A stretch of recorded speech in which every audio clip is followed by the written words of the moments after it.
All right, so working on with Bill here on his plane, we just finished the dual throttle installation. So basically, you're going to be mounting two brackets. These are stainless steel, and you've got a couple of screws. You line them up right up against the weld here, or back them off 1/16 of an inch from the weld. Hold them so they're vertical, and then draw your holes and carefully pilot drill with a small drill, and then work it up to the right size, which is 3/16, and then bolt those two in. And you're going to take your cables and take all of the stuff that's on the cables off, which includes all of the rubber pieces and little nuts at the end, and you're going to pull this nut and the washer back. Then you can actually take the whole cable and move it aft, and this section here will fit in the slot of the bracket, and you can push it in and then move it forward and put the nut and everything, and that locks the cables into place. We're doing a Zenith high wing here. We ended up just aligning the hole with this. It goes downhill a little bit. We popped a hole here with a silicone grommet, and let's go on and look on the other side. Or we can just follow this cable. We brought it underneath the mount, underneath this little grounding tab on the engine, and then we turned it around and into this assembly here. And we did a similar thing over here. First of all, same as over on that side, but one thing that we did is we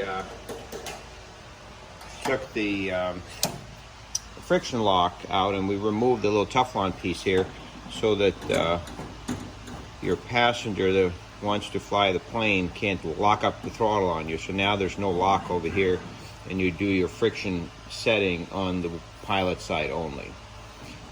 Same thing here. We kind of instead of going downhill, we went uphill just slightly.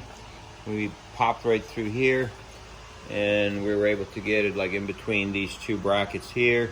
This is not been tied down yet. We're going to put loom on it and tie it down later. And then we brought it over here, same location here for now, made a loop, and we ended up out here. Now this is the only difficult part. The rest of this is simple. What we learned kind of towards the end to make this, would have made it easier, and we actually did it at the end, was we took these 4 screws out with an Allen wrench. After we did that, we were then able to take this whole piece and lay it over this way so that we could stand over here with a table underneath. We had a table like right here. And the nice thing with that was all the cables were now coming straight towards us, and there was no twist. And that enabled us to get the cables arranged here easier. Now, what you're going to do here is you're going to have a clamp on top, like you do if you do a single throttle, two washers on top, 2 washers in between, and then washers and nuts on the bottom. For dual throttle, you're going to add another clamp on the bottom side. So there's a lot of things that you're going to be holding at the same time, which is why it made it easier. And if you get another pair of hands to do that job, that also makes it easier. So critical is that there's a notch in this area underneath here that aligns with this notch here. There's a groove actually in the cable all the way around, and has to align with that on top and bottom. And then everything's tightened down. The reasons there's washers underneath here is because if you don't, the brackets will actually start bending. You do want it to be held, but you don't want it to be bent. So bolt washer, another washer underneath, clamp, washer, and a nut. That's a lot of hardware to make that all work. Now, if you're by yourself, of course, you can do things like little tricks like gluing the washers to the pieces on the bench with a contact adhesive or something before you put it all together. Now that mounts the cables here. There is a tie wrap here that eventually, you're gonna have to cut that to move this over there and then put it back on. Over in this area, the ultimate goal is to be able to get the throttle to move all the way from idle to full power. I'm going to pop this off here. This is all spring loaded, so If you find just the right tool, you can pop that off like that without bending stuff. So we have lots of things to consider. Here's what I was going to show you as far as the arm itself. It has to be able to move all the way to idle. Here's the idle screw. We want to back that off for now, so it physically goes all the way to idle. Then when you look in here, we're not going to do that on the video, but your throttle plate will then be closed. When you go all the way the other way, I look in here and the throttle plate is fully open. So you want that to work the whole way with the throttle idle screw backed off. Now, idle in an airplane is with the throttle pulled all the way towards you, sitting in the plane. You'd be surprised so many people forget that after they've built a plane for a long time and haven't been flying. So pull the throttles all the way back, and then this little piece here is threaded at the top and the bottom location. In order to avoid too much trial and error, just try to copy what we did and what we ended up with as an end result, which was that both cables are fairly close to each other when you look at this outer sheet here, or the outer tube. It's a fatter tube and a skinnier tube on the throttle.